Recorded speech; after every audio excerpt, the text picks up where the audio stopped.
Hello everyone. Ayan. So, gumawa ako ng pandesal. Ayan siya. Gumawa ako ng pandesal. Merong yung normal na pandesal. Merong bilog na pandesal. Ayan. And then, gumawa din ako nakalimutan ko anong tawag dito. Ang tawag dito nga, naalala ko na, Spanish bread. Pero, basta, Spanish bread. Ayan. Ayan. Meron tayong Spanish bread and pandesal. Ayan. Ang ginagawa ko dito, inilalagay ko sa freezer. Tapos, pag gusto ko siya, kumukuha lang ako. Yan, o-open ko siya. Lalagyan ko ng butter.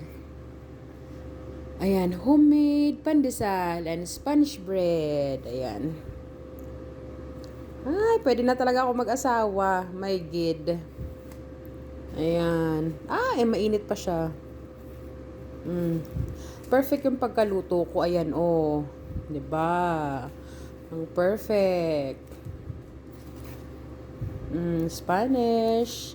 Spanish bread.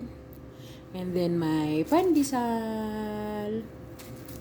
And then another pandesal. Ito kasi yung una kong niluto. Pangalawa to, and then ito yung last batch. So aantayin ko lang siya lumamig, and then ilalagay na natin sa ref. Ayan, I mean sa freezer. Pero magdadala ako nito bukas para sa aking mga kaibigan. Ayan, partner namin sa kape bukas. Sinipag ang Disney Princess maggawa. Ayan. So anyway, that's it, pansit. Bye!